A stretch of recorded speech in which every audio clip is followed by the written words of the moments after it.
Hi hello good night. अगर रात हो रही है मैं फिर से लेकर आ गया हूँ आपके लिए एनाटॉमी, बेसिक एनाटॉमी का दोबारा एक लेक्चर। लास्ट टाइम हमने इंट्रोडक्शन पार्ट टू एक्चुअली दो पार्ट रिलीज़ करे थे, अगर आपने अच्छे से देखे। ये पार्ट 3 है। तो पार्ट 2 के अंदर हमने मूवमेंट्स की बात करी थी, लोकोमोटरी मूवमेंट्स पर। उसका मेरे को लगता है कि बहुत लोगों को क्लियर नहीं होगा, तो दोबारा से वो बेसिक एनाटॉमिकल मूवमेंट्स मैं आपको बता रहा हूँ, और उसके साथ आगे का जो बचा हुआ इंट्रोडक्शन है जो आपको आगे हेल्प करेगा वो भी मैं आपको कवर कराऊंगा। तो शुरू करते हैं। पहले एक क्विक रिवीजन ले लेते हैं कि शोल्डर पेल्विक आपके दो वॉल्यूम सॉकेट के जॉइंट होते हैं। इनकी जो मूवमेंट्स हैं वो सेम है, इसलिए मैंने यहाँ पे ब्रैकेट में देखा है, और टोटल नंबर ऑफ मूवमेंट 7 है। अब कैसे कैसे हैं, ये भी आपकी नॉर्मल पोजीशन, यहाँ पे आपने करा abduction, adduction, internal rotation, external rotation. इन दोनों दोबारा दिखाता हूँ। ये नॉर्मल मूवमेंट है, ये एक्सटर्नल रोटेशन है, ये इंटरनल रोटेशन है। फिर ये आपका सर्कमडक्शन हो गया, ये आपका फ्लेक्शन हो गया, ये आपका एक्सटेंशन हो गया। सेम आपका पेल्विक रीजन में होगा, उसको आप कर सकते हो या फिर ऑनलाइन वीडियो देख सकते हो। वैसे तो बीडी जो की बुक के अंदर भी दे रखा है, देखें। फिर आता है एल्बो और नी। एल्बो और नी की दो मूवमेंट होती है बस। ये अगर मेरी एल्बो दिख रही हो तो ये फ्लेक्शन, ये एक्सटेंशन। सेम नी के साथ भी है, बस नी में फर्क क्या होता है कि जैसे मेरी ये जो आपको दिख रहा है फ्लेक्शन हो रहा है, अभी आपको लगा ये हो रहा है, और आपका नी जो होता है वो ऐसे होता है आपके पैर। तो जो नी है यहाँ तो पटेला है, तो आगे की तरफ तो किसी के उल्टे पैर होते नहीं, अंटिल अनलेस चुड़ैल हो या भूत। तो नॉर्मल आदमी में क्या होता है, जो आपके नी होते हैं वो अंदर की तरफ जाते हैं। ये जो फ्लेक्शन है वो अंदर की तरफ होता है, क्योंकि anterior part of the knee, anterior part of the leg actually वो पीछे की तरफ होता है, हैमस्ट्रिंग्स की तरफ, जहाँ पे आपकी काज होती है। तभी आप नोटिस करोगे कि वहाँ पे इतने बाल नहीं होते हैं, पोस्टीरियर एरिया में बाल होते हैं और एंटीरियर एरिया में बाल नहीं होते। ये एवोल्यूशन के जरिए है, आगे चल के कभी पढ़ा तो पढ़ा दीजिए। दो मूवमेंट्स मैंने आपको इसलिए बता दिया, एल्बो और नी की। फिर आते हैं रिस्ट और एंकल। अब रिस्ट की मूवमेंट में दोबारा आपको बता देता हूँ। ये हो गया आपका एक्सटेंशन, ये हो गया आपका फ्लेक्शन। अब बोलोगे फ्लेक्शन नीचे कैसे जा रहा है, क्योंकि मैंने फ्लेक्शन की आपको डिफाइन बताई थी कि दो एंटीरियर पार्ट्स जो पास में आते हैं, तो ये फ्लेक्शन हो गया, ये एक्सटेंशन हो गया। फिर ये आपकी रेडियल डेविएशन, ये अल्नर डेविएशन, और उसके बाद ये आपका सर्कमडक्शन। सेम हमारा एंकल में भी होता है। एंकल में भी 5 मूवमेंट्स है, बस नाम अलग है। उसमें एक्सटेंशन नहीं होता, उसमें आपके फ्लेक्शन जो है दो तरह के। आपको दिखा देता हूँ मैं यहाँ पे। ये आपका नॉर्मल एंकल है, ये आपका डॉर्सिफ्लेक्स एंकल है, यानी डॉर्सल फ्लेक्शन। सेम एंगल को अगर आप नीचे ले आओगे तो ये हो जाएगा plantar flexion. Sorry for the disturbance, मेरे पास एक कॉल आया था। तो हम कहाँ थे, हम थे एंकल की मूवमेंट पे। हाँ, तो ये आपका नॉर्मल एंगल प्लेस्ड है, ये आपका डॉर्सिफ्लेक्स एंकल है, यानी इसको हम बोलते हैं डॉर्सिफ्लेक्शन। ये आपका प्लैंटर फ्लेक्शन है। अब इसके बाद हमारी इसमें आती है दो मूवमेंट और, इन्वर्जन और एवर्जन। ये नॉर्मल है, दो मूवमेंट ये होगी, दो मूवमेंट और है, आपको कैसे होती है। फिर भी एक बार फॉर बेटर व्यू आप बीडी जो जैसे को रेफर कर लीजिएगा, साथ में लेके बैठेंगे तो और अच्छी बात है। नहीं तो गूगल पे एग्जैक्ट इमेजिंग देख लेना, फिर खुद उसको करके देखना, रिपीट करना बोल बोल के क्या हो रहा है, तब याद हो जाएगा। हाँ, तो ये आपका बंडी है, बंडी के नीचे दो पैर है, ये सामने की तरफ ऐसे हैं अभी इसके एंकल, ठीक है। अब ये बंडी के पैर आए और ये दोनों के दोनों बाहर की तरफ है। तो ये जो बाहर की तरफ पैर है इन्हें बोलते हैं एवर्जन। और अगर यही बंडी के दो पैर मैं अंदर की तरफ कर दूं तो ये हो जाएगा आपका इन्वर्जन, याद रखना। फिर होता है सर्कमडक्शन। सर्कमडक्शन तो पता ही है आपको, जैसे रिस्ट का ऐसे ऐसे होता है, पैर का भी ऐसे ऐसे होता है। थोड़ा टफ होता है करने में, क्योंकि कुछ लोगों की जो एंकल होते हैं इतने मोबिलाइज नहीं होते, पर अगर आप करोगे तो हो जाएगा। फिर आता है आपका रेडियल अल्नर जॉइंट। मैंने लास्ट लेक्चर में भी बताया था कि रेडियल अल्नर जॉइंट जो है वो आपके फोर आर्म्स होते हैं। तो आपका रेडियल अल्नर जॉइंट यहाँ पे होता है। ये नॉर्मल, ये है प्रोन पोजीशन, ये है सुपाइन पोजीशन। पेपर में अभी अगर लिखना हो तो आप लिख सकते हो सुपाइन पोजीशन में when palms are facing upward, और प्रोन में when palms are facing downward. इसके बारे में और अगर आपको इसका वो जानना है तो लास्ट लेक्चर में ये रेफर कर लेना, बता तो दिया। दो मूवमेंट इसकी हो गई। फिर आती है फिंगर्स। अब फिंगर्स हमारे लिए नई मूवमेंट है। एक्चुअली फिंगर्स के अंदर होती है 5 तरह की मूवमेंट। फिंगर्स यानी फेलेंजेस, अंगूठे को काउंट नहीं करते फेलेंजेस में, सिर्फ ये होती है। फेलेंजेस वो होती है जिनके अंदर इंटरफेलेंजियल जॉइंट्स होते हैं, जो आपकी यहाँ पर होते हैं, और उसके साथ साथ इनमें 3 जॉइंट्स यानी 3 पार्ट्स में डिवाइड होते हैं फेलेंजेस। जैसे कि आपकी हड्डी होगी, ये ऐसे जाएगी, ये देख रहे हो, 1 2 3, ये 3 पार्ट्स में डिवाइड है, पर अंगूठा 2 में होता है, तो कभी इसको फेलेंजेस में काउंट नहीं करेंगे हम। ये हमारे फेलेंजेस हो गए। अब फेलेंजेस में होती है 5 movement, flexion, extension, adduction, abduction, और इसको हम बोलते हैं प्लीनर रोटेशन। प्लीनर रोटेशन इसलिए बोलते हैं, सर्कमडक्शन से प्रॉपर्ली हम बोल नहीं सकते, हर उंगली इतनी नहीं कर पाती है, कुछ में होता है, तो इसको प्लीनर रोटेशन बोलते हैं। आप इसे लिखना चाहो तो ठीक है, पर फिर भी टीचर से रेफर कर लेना, क्योंकि वो एग्जाम से पता नहीं आपको किस तरह से बोले। फिर आती है आपके थंब। अब थंब बिल्कुल अलग आता है, इसमें 6 मूवमेंट्स आती हैं। ये आपका अंगूठा, अभी ये हो रखा है एडक्शन है में है, ये एबडक्शन में हो गया। फिर आपका यहाँ पे ये फ्लेक्शन है, ये एक्सटेंशन है, फिर ये अपोजिंग फोर्स कर रहा है। कितने मूवमेंट हो गए आपके? 1 2 3 4 5 6 मूवमेंट्स आ गए। और ये जो था सर्कमफ्लेक्शन था। अब आते हैं सर्वाइकल। सर्वाइकल यानी आपकी नेक। अब नेक में भी होती है 5 मूवमेंट। ये आपकी होगी फ्लेक्शन, जब आपकी चेन आपकी चेस्ट को छुए ये आपकी फ्लेक्शन हो जाती है। ये ऊपर जा रही है, ये हो जाएगी एक्सटेंशन। आप इसको साइड में करेंगे ये, तो इसे बोलते हैं लिटिल फ्लेक्शन। जब मैंने फ्लेक्शन करा था मेरी डबल चेन पे जो हंसा उसको पाप लगेगा। उसके बाद आपकी आती है रोटेशन। ये जो रोटेशन है, सर्कमफ्लेक्शन रोटेशन में यही फर्क होता है कि आपकी उल्लू की गर्दन तो है नहीं कि 280 डिग्री उल्टी घूम जाएगी, वो नहीं होता। तो ये रोटेशन हो गया। अब ये जो माता हो जाती है, अधिकतर लोगों को देखा होगा ऐसे नाटक करते हुए जागरण में, ये आपका सर्कमफ्लेक्शन हो जाएगा। फिर आती है लंबर एरिया। लंबर एरिया यानी आपका लोअर बैक। अगर मान लो मेरी बैक है तो ये सर्वाइकल हो गया, ये थोरैसिक हो गया, ये लंबर हो गया। तो लंबर में यहाँ पर जो आपको दिख नहीं रहा होगा, मैं आपको डायग्राम में दिखा देता हूँ। अगर ये कमर है तो ये नेक हो गया सर्वाइकल, सी से लिख देता हूँ। ये रीजन हो गया थोरैसिक, टी से लिख देता हूँ। और ये रीजन हो गया बैक दिखा दूँ, ये रीजन हो गया आपका लंबर। तो लंबर में भी 5 मूवमेंट्स आती हैं आपकी। 5 मूवमेंट कैसे हैं? सबसे पहले मान लो ये मेरा लंबर है, हम नीचे की कमर है, पूरा आदमी सीधा खड़ा है, इरेक्ट खड़ा है, ये हो जाएगी फ्लेक्शन। फिर पीछे की तरफ जो सूर्य आसन, सूर्य नमस्कार के अंदर कोबरा पोज में लोग ऊपर ऐसे यूं नहीं जाते हैं, वो आपकी हो जाएगी उसमें एक्सटेंशन। उसके बाद आती है आपकी lateral flexion, same as cervical यानी नेक की सेम आती है। फिर इसके आती है आपकी सर्कमफ्लेक्शन। 5 मूवमेंट हो गई हैं। फिर आते हैं माउथ पे। माउथ यानी जॉ से आप इसमें 4 मूवमेंट होती है। 4 चारों मैंडिबल के ऊपर होती है। मैंडिबल यानी आपका लोअर जॉ, ये जो होता है जबड़ा जिसे बोलते हैं, ये मैंडिबल इसे कहते हैं, ये हड्डी का नाम है। तो इसकी होती है 4 मूवमेंट। एक तो होती है इसकी ओपनिंग ऑफ माउथ, ये जो है एक मूवमेंट में काउंट होता है, इसको हम बोलते हैं डेविएशन। मैंडिबल मैंडिबल डिप्रेशन, हाँ मैंडिबल डिप्रेशन इसे बोलते हैं। क्लोजिंग ऑफ माउथ यानी मैंडिबल एलिवेशन, क्योंकि ऊपर की तरफ जा रहा है, ये होगी मैंडिबल एलिवेशन। अगर आप लास्ट सेक्शन में देखेंगे तो उसमें ही मैंने बताया सुपीरियर इंफीरियर पोजीशन के बारे में, डिस्टल प्रॉक्सिमल, तो ये उसी से आपको समझ आ जाएगा, पर ये भी ऐसा कुछ खास नहीं है। फिर आती है प्रोट्रूजन और रिट्रैक्शन। प्रोट्रूजन और रिट्रैक्शन में ये होता है कि पहले आपको इन वर्ड्स का मतलब बताते हैं। रिट्रैक्ट, अगर आप कभी आपने कोई गेम खेला हो या फिर कभी आपने सुना हो तो बोलते हैं कि रिट्रैक्ट करो, कभी ऐसे मूवीज वगैरह, तो क्या होता है, सपोज कर लो ये मेरी ऐसे सेम लेंथ पे है, अब बोल रहे हैं कि मुझे इसे रिट्रैक्ट करो, ये पीछे आ गया, इसे बोलते हैं रिट्रैक्ट। अब बोले इसे प्रोट्रूड करो, ये बाहर चला गया, इसे बोलते हैं प्रोट्रूजन। सेम हमारे जबड़े के साथ होता है। ये जो एरिया है जिसे हम मैंडिबल बोलते हैं, जब ये बाहर की तरफ हम इसे करते हैं, यानी लोअर टीथ को फ्रंट टीथ के आगे लेके जाते हैं, ऐसे करके। आपको दिखाओ या ना दिखाओ, मैं डायग्राम में बता देता हूँ। मान लो ये आपका नाक हो गया, ये आपके 2 छोटे पहले होठ हो गए। अब ये मान लो ये नॉर्मल पोजीशन है। अब इस छोटे होठ को मैं आगे ले जाता हूँ, ये हो जाएगी हमारी क्या, प्रोट्रूजन, ठीक है। और इसी होठ को अगर मैं दोबारा नॉर्मल पोजीशन पे ले आता हूँ तो ये हो जाएगी हमारी क्या, रिट्रैक्शन। बस यही है। 2 मिनट का समय दीजिए, आगे का मैं आपको और बताता हूँ क्या क्या है।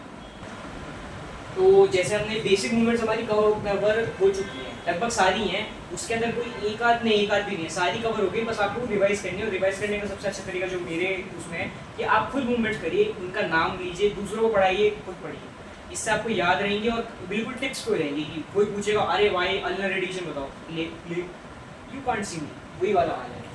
अब आगे बढ़ते हैं। मजाक हो गया। मोर बेसिक टर्म्स, ये आपकी बहुत बेसिक टर्म्स है जो आपको पता होनी चाहिए। सबसे पहली है इंसर्जन। इंसर्जन नाम से पता चल रहा होगा, पहले भी सुना होगा, हिंदी मीडियम वालों ने भी सुना होगा, बहुत बारी सुना होगा। इंसर्जन में एक्चुअली होता क्या है कि आपका पॉइंट ऑफ ओरिजिन होता है, जहाँ से मसल्स आ रही होती है। मसल्स के कंटेक्स्ट में मैं आपको समझा देता हूँ, क्योंकि मसल से रिलेटेड ये सारा। तो मसल्स के कंटेक्स्ट में जैसे कि आप मान लो आपकी पेक की मसल है, ये हो गया आपकी बढ़िया बढ़िया, ये विजिबल है। मान लो ये आपके हो गए सलमान खान की छाती, और ये छाती के जो फाइबर्स हैं वो यहाँ से आ रहे हैं, पैक जिसे बोलते हैं। जो जिम जाते होंगे उनको तो और अच्छे पता चल रहा होगा, और अगर अब आगे से मसल में वो पढ़ेंगे तो और अच्छे बताऊंगा। तो मान लो ये शोल्डर एरिया है, ये छाती है सलमान खान की, और इसे कंधे से यहाँ पे फाइबर्स आ रहे हैं, पैक फाइबर्स, ये हो जाता है इंसर्जन। अब इसमें 2 टर्म्स आते हैं, ओरिजिन और इंसर्जन, ये दोनों इंटरचेंजेबल है, अभी में यूज कर सकते हैं एक साथ। बस फर्क ये होता है कि जो ओरिजिन एरिया होता है उसकी मूवमेंट होती है, ये एरिया है, ये ओरिजिन एरिया है, इसकी मूवमेंट होगी। पर इंसर्जन अपनी जगह फिक्स रहेंगे, अगर ये यहाँ से आ रहे हैं तो ये यहीं से आएंगे, ये ऐसा नहीं है कि आपने हाथ ऊपर करा या फिर अपनी छाती पंप करी तो ये ऊपर चला जाएगा और अच्छा दिखेगा, नहीं, ये वहीं रहेगा। बस ओरिजिन में ये होगा कि जब आपकी जो इंसर्जन है वो इंटरेक्ट करेंगे तो उस इंटरेक्शन में जो मूवमेंट आएगी वो ओरिजिन एरिया की हो जाएगी। आई होप समझ आया हो, नहीं आया हो तो आगे मसल्स में और अच्छे से क्लियर हो जाएगा। फिर आता है बेली। बेली तो बोलने से वही लग रहा है पेट की बात हो रही है, पर यहाँ पे इसका ये आप समझ सकते हो क्योंकि वीडियो चल रहे में भी इसको अच्छे से बताया नहीं गया है। मेरी भी जितनी अंडरस्टैंडिंग है उसके हिसाब से जो मसल्स का फ्लेक्सिबल एरिया होगा जो कॉन्ट्रैक्ट करता है उसे बेली बोला जा रहा है। अब जैसे कि मान लो ये बाइसेप है, बाइसेप में ये एरिया है, ये कॉन्ट्रैक्ट हो रहा है, फ्लेक्सिबल भी होता है, तो इसे हम बेली कंसिडर कर सकते हैं। आगे भी से मसल्स में और अच्छे से क्लियर करेंगे। टेंडन, टेंडन तो अब पढ़ाई होगा 6th में पढ़ाते, 7th में पढ़ाते हैं, फिर भी आपकी मेमोरी को एक बार रिफ्रेश कर देते हैं। टेंडेंस वो होते हैं जो आपकी मसल टू मसल जोड़ते हैं, पढ़े होंगे लिगामेंट टेंडन, लिगामेंट हड्डी को हड्डी से जोड़ते हैं और टेंडेंस मसल को मसल से जोड़ते हैं। ये फाइबर्स टिश्यू होते हैं, कॉर्ड लाइक होते हैं, जैसे तारे होती हैं, ये उस तरीके से होते हैं। ये फ्लेक्सिबल बिल्कुल नहीं होते हैं, बहुत माइन्यूट ऐसे बहुत जरा से होते हैं, पर इसलिए ये टेंडेंस इनको बोला जाता है। फिर आते हैं आपके एपिन्यूरोसिस। एपिन्यूरोसिस जो होते हैं ये आपके फ्लैट लिगामेंट की तरह होते हैं।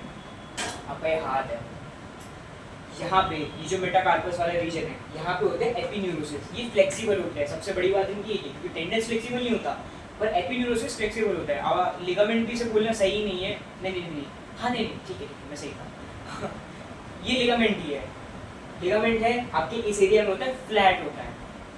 जिसकी बात कर रहा है जो एक्चुअल में फ्लेक्सिबल होता है उसे बोलते हैं हम रेफी, RAPHE, रेफी।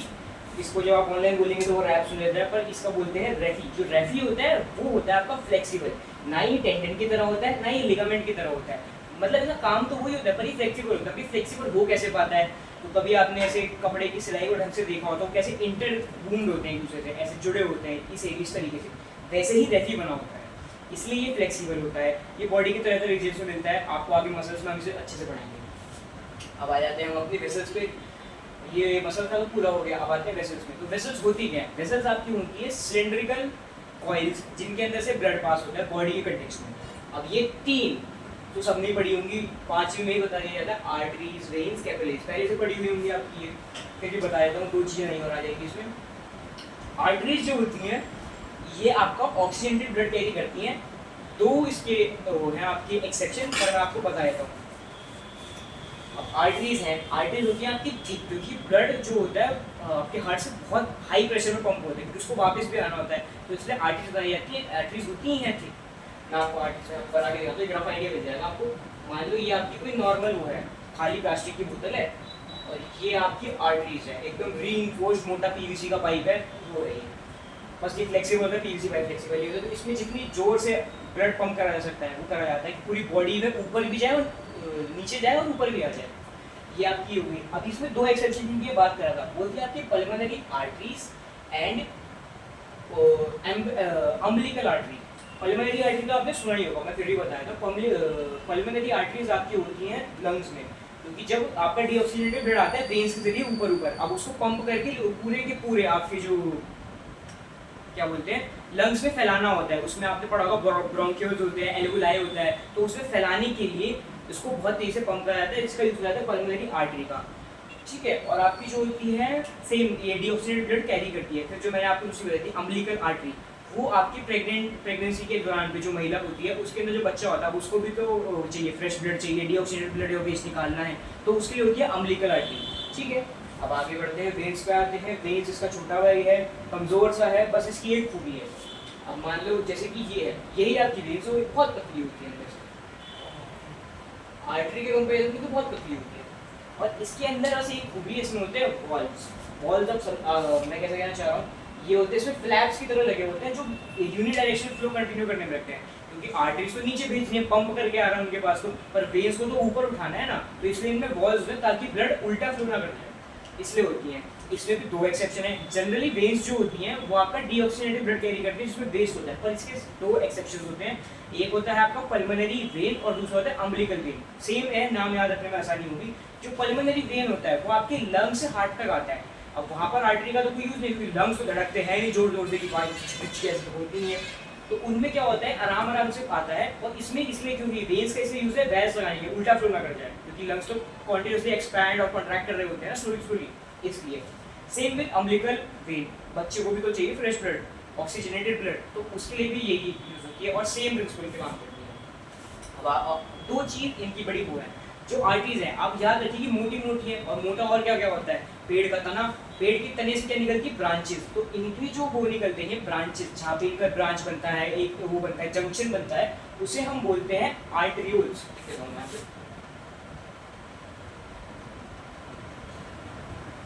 और ये तो ही हो गया। और वेन से पतली पतली, कभी आपने एक एग्जांपल देता हूँ, नदी देखी है और नदी में से कहीं पतली पतली नहरें निकली हुई, ट्रिब्यूटरी बोलते होंगे, जो उनकी ज्योग्राफी अच्छी होगी उन्हें पता होगा इस बारे में।